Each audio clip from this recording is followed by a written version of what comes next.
Look at me, I'm a guy with a mustache. I don't know what is wrong with me either, but that's okay. That's like my catchphrase. I have many catchphrases. Most of them are quite inappropriate. Speaking of inappropriate, God, my face is just such a bum. Nope, nope. We're gonna be positive here. We are all about positivity right now.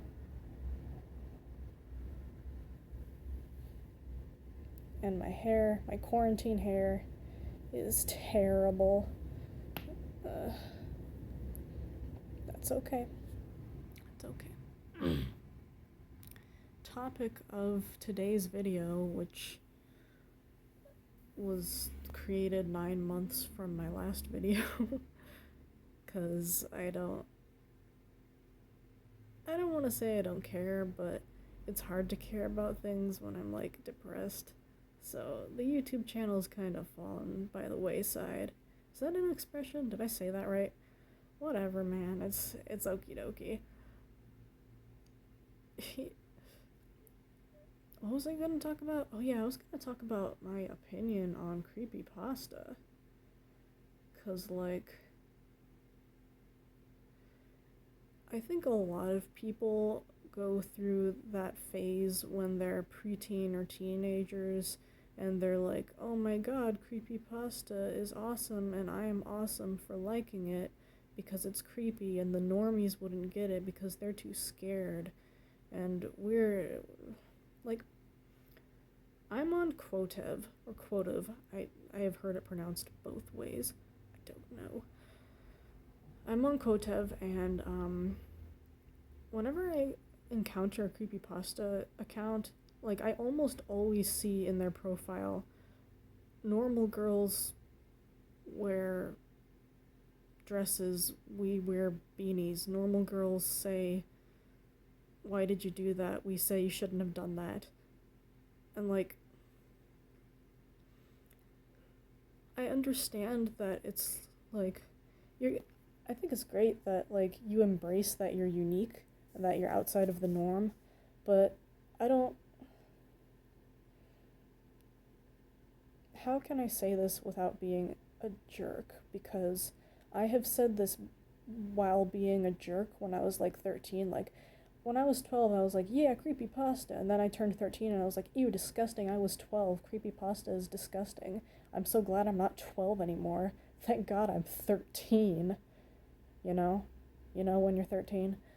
So, I don't, like, when I was 13, I made fun of, like, everyone who likes creepypasta, not as a joke. And, yeah, I was just, like, a terrible person, but, like, honestly, I wasn't making fun of anyone else as much as I was really making fun of my past self, if that makes sense. Like, the reason I have such a bone to pick with creepypasta fans is because I dislike my former self, who was like really into that seriously, and like the main thing that I don't like about creepypasta is that it's a really bad influence on young children. And by young children, I mean like adolescents or just young people who are children, you know. God, my hair is terrible. Jesus. Hard to take me seriously. But, oh man, I forgot what I was gonna. Oh yeah, bad influence. Like, I know this is an extreme example, but remember Morgan Geyser, the girl who, one of the girls who was behind the Slenderman stabbing in Wisconsin, I think, a few years ago? That's an extreme example, but like, I did some research on that a while ago, and she and her friend apparently made a list of things to bring to the mansion, the creepypasta mansion, after they sacrificed their friend to Slenderman. Like, they had they had offerings or something to bring to each of the creepypastas, who apparently live in a mansion all together, and I don't know, they probably experiment with gay stuff because they're all together, and I'm not saying that's a bad thing, I'm just saying, why did I say that at all? Like, I'm just saying it's like college, I guess. We all experiment in college. Apparently, I've never been to college. I don't know. I'm pansexual and I'm a little bit uncomfortable with it.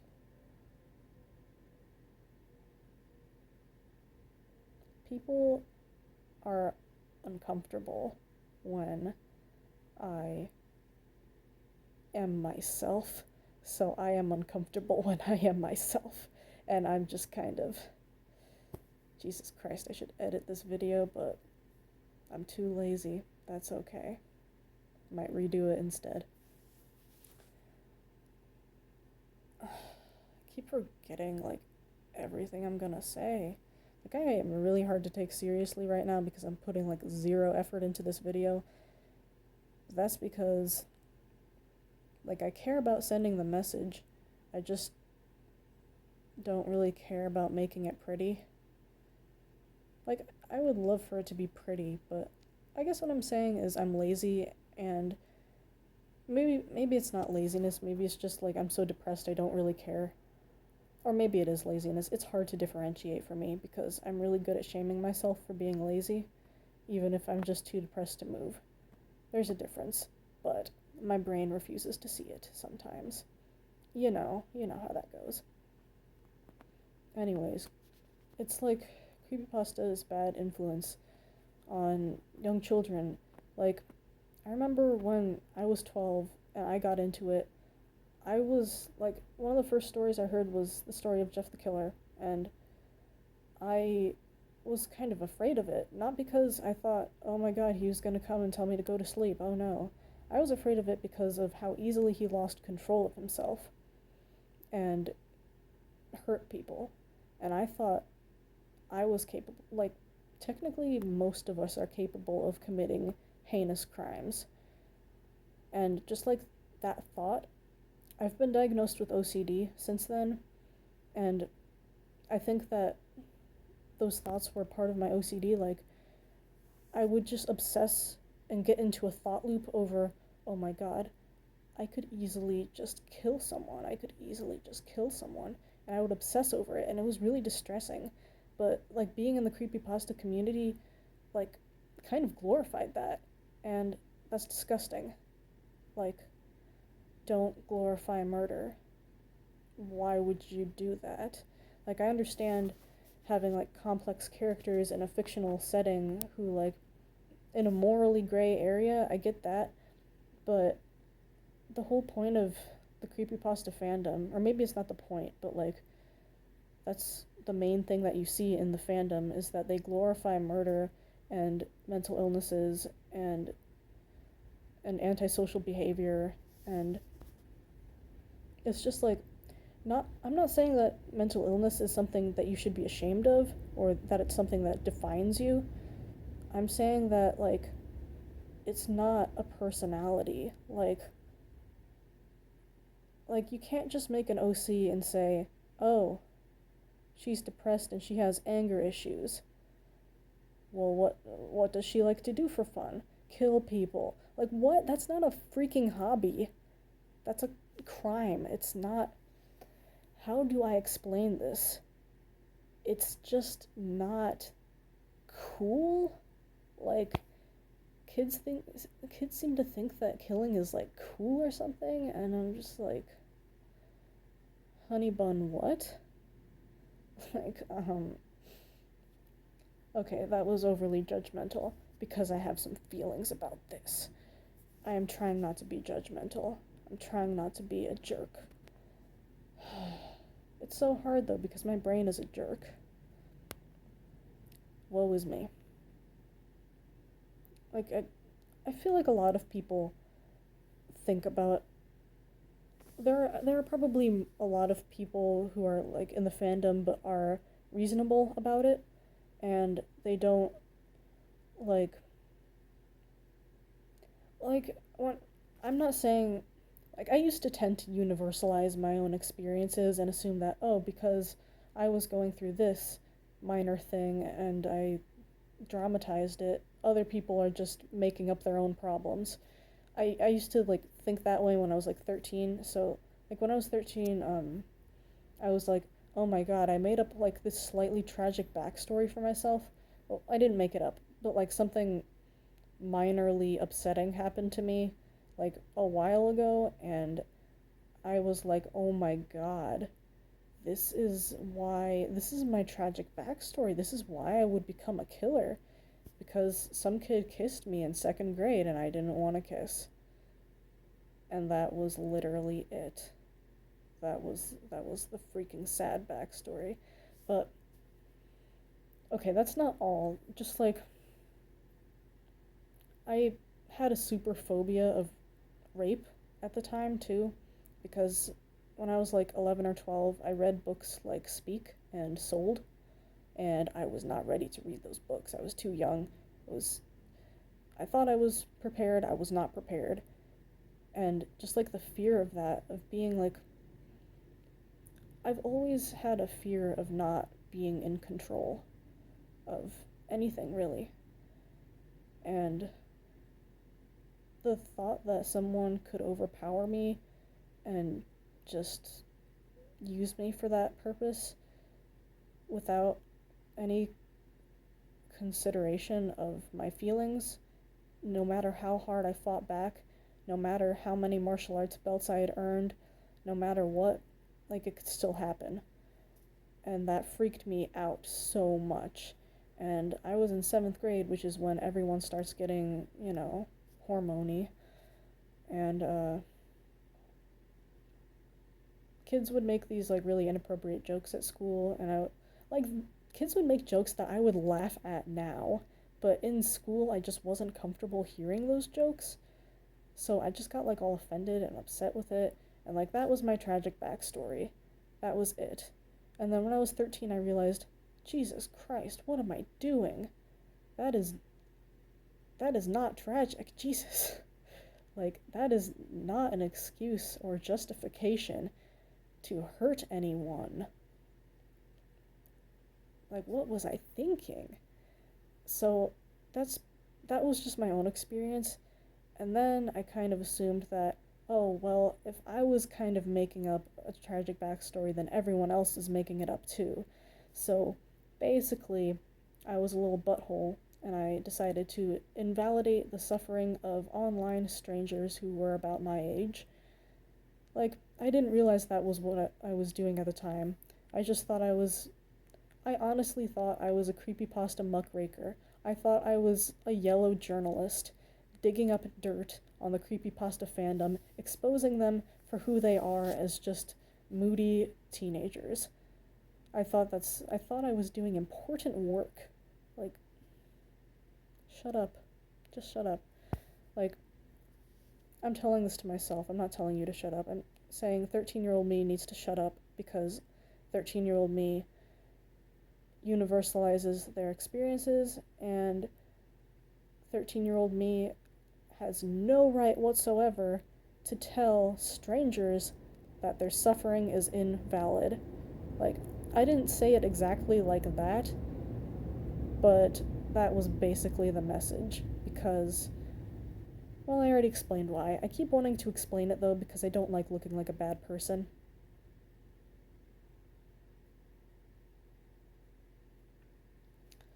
Anyway, I just I get freaked out because I have a like Morgan Geyser, the main girl behind the Slenderman stabbing. I think it was proven that she has schizophrenia, and this can get into a whole different conversation about how mental illnesses and stigma of schizophrenia especially. But I have a family member who suffers from delusions, and this particular family member has hurt me in a way that I have still not been able to recover from. So I am afraid of this family member, but also, like, I don't like that he makes me feel afraid because I think he has schizophrenia, and in my mind, my idiot mind is making generalizations and connections and saying, like, subconsciously, I'm like trying to convince my mind that this isn't true, but my mind is kind of like, be afraid of all schizophrenic people. And that's not what I should do, but brains, brains, brains, brains. So I don't like the stigma of it. I don't like the glorification of mental illnesses. Like, it's not a personality. It's not like a fun, quirky little unique trait about you. It is suffering. Mental illness is suffering, and I can tell you that firsthand. Like, oh my god. I have like a combination of, I don't even know, like different doctors and therapists have labeled me with different, not labeled me as like defined me as, but have given me these different labels of different mental illnesses to describe what the heck is going on in my mind. And I don't know what the correct label is. And like, I heard somewhere that like the half-life of psychology, of a psychological idea, or something like that, it's like a really short, basically psychological ideas don't last very long before they are updated or improved upon in some way. So I feel like in just like 5 years, my label as someone who has OCD might change into like, there might be a whole different category of mental illnesses that we haven't even labeled yet that I have, or something like that. I don't know. It's just, no matter what you call it, it's suffering. It is suffering, it is suffering, it is suffering. Um, it's not like, it's not pretty. Like, I'm not saying people with mental illnesses are unattractive. I'm just saying, like,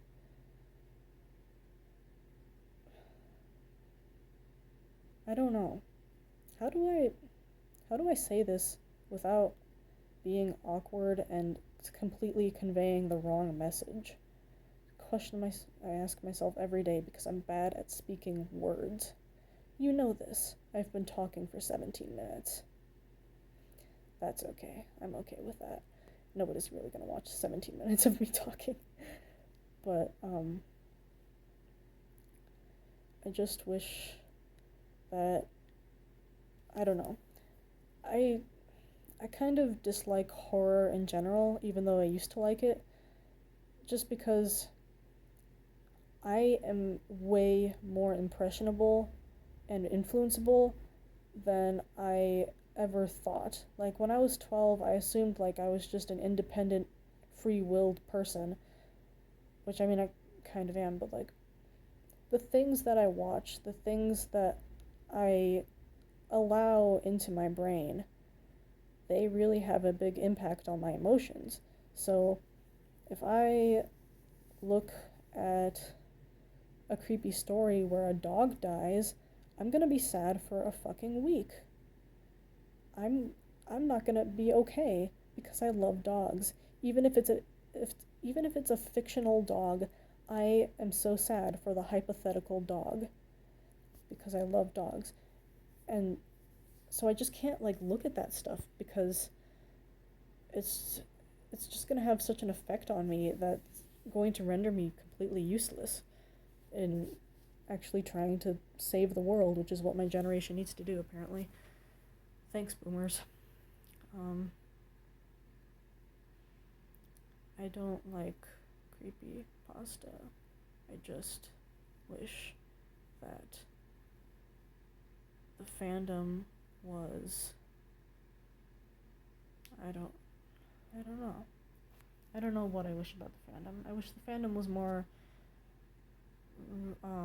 reasonable, and I wish, oh my goodness, I was gonna get to this point when I was talking about schizophrenia a while ago, but I wish that people wouldn't post like their real sightings of creepypastas or their real encounters with them or anything, because that, when people post stuff like that and other impressionable children see that, it enables their own, I don't want to say delusions because that sounds really judgmental, and I'm not trying to be. It enables their own minds to be more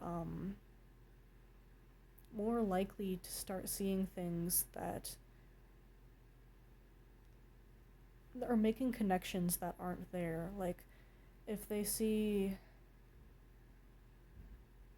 if they see like a man in like a tan colored hoodie, people are going to assume that it's Hoodie Brian from Marble Hornets if they see that kind of stuff. And they're going to be like, "Oh, finally they're here to take me." And like when I was 12 again, I I had like I knew that creepypasta wasn't real, but I wished it was because I didn't like my life. I didn't I've been stressed out with school literally since the 4th grade. It's been really difficult to cope with all of the stress of school, and I just never really learned how to do it because I'm smart. So I never really learned how to work hard or something like that.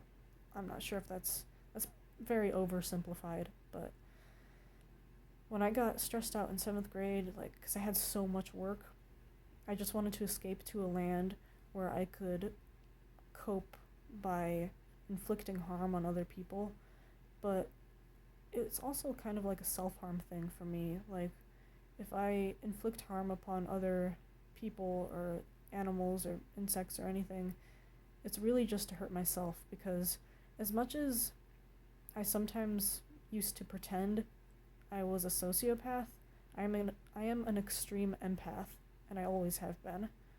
So, if I am responsible for harming another creature, it's really just so I can psychologically torment myself. But that's another story.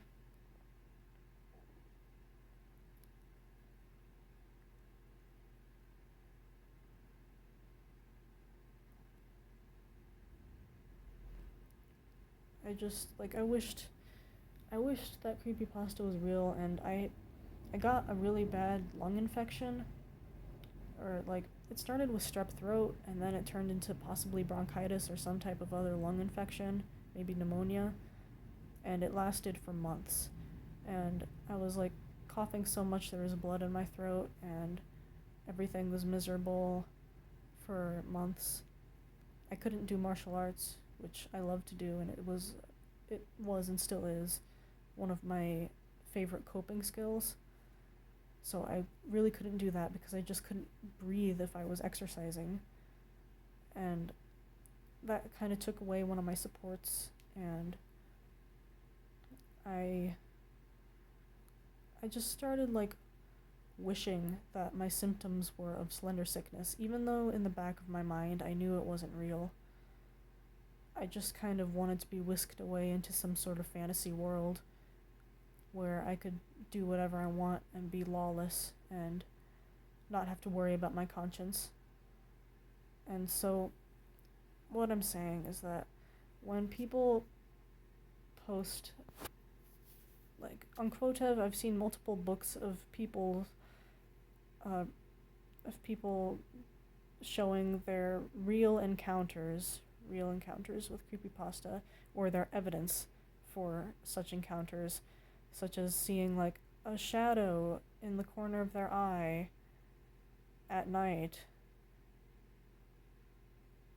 That's not evidence. That could be literally anything.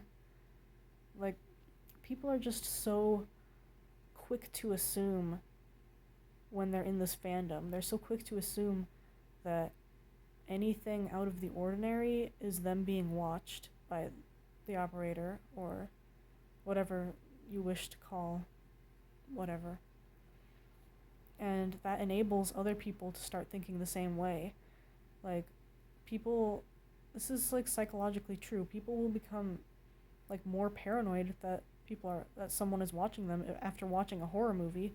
So people are just really impressionable, even way more than they think usually. So if they're subconsciously thinking, just even subconsciously or consciously, but also subconsciously, even if they're thinking in any way that a creepypasta might be watching them, they are going to start finding evidence. They are going to start having confirmation bias, which is where you you only see evidence that points to what you already believe to be true, and you ignore evidence that suggests otherwise. And it's like an actual psychological phenomenon. It's not like you're purposefully trying to deceive yourself or lie to anyone. It's an actual thing that it can happen to anyone, really. I'm not saying that everyone who believes that they are seeing Slenderman at night is delusional. I'm not saying that at all. And even if they are, I'm not saying it's a bad thing. Like, I mean, it is a bad thing because you're suffering of feeling that you're being watched, or actually believing that you're being watched. But I'm saying that it's not a bad thing in the sense that, well, I can't say that people won't judge you, but I am trying my best personally.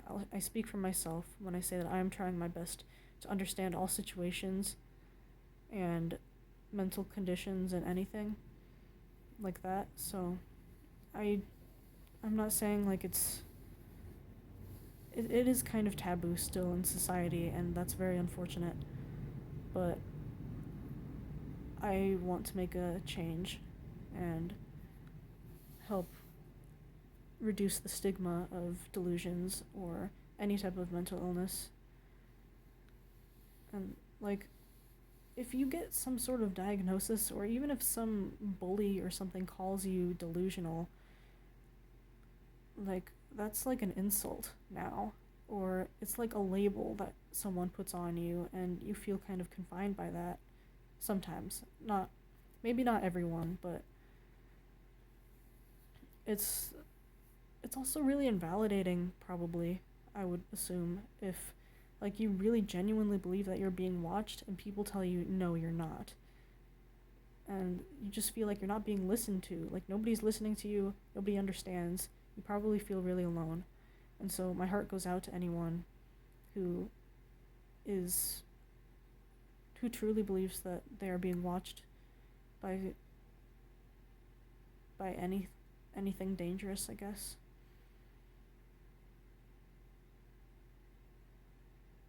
And there's also the side of the fandom that's like, oh, shipping, oh, Creepypasta X reader fanfiction. And I honestly don't mind that as much because they're fictional characters. They can really be whatever you want them to be. Like, I like role-playing as these characters just to make them way different from how they are canon, and just make them as goofy and dumb as possible. And I have a lot of fun doing that just because of the irony of the juxtaposition of their actual canon personalities versus how I portray them. I just think it's really fun and hilarious, and it's just fun to do and not too creepy, and I just think that that's funny. But like, shipping characters, I don't mind that. Like, I feel like I don't like that the fandom, I don't personally like that a lot of the fandom is like, ew, you're someone who wants to date Jeff the Killer? You're disgusting. I mean, not in real life, but as long as I'm using my imagination, why not use my imagination, you know? Sometimes I just want to pretend that I have a yandere Herobrine who has kidnapped me and loves me forever. That's not something I would realistically want, but imagination is imagination. And you can create fan fiction for anyone who wants to imagine a scenario like that, even if you change the personality of the characters. Like, just like use a disclaimer that you don't own the characters, and like, I think you're good. Like, I don't like people who make fun of other people's fan fiction just for the characters not being canon.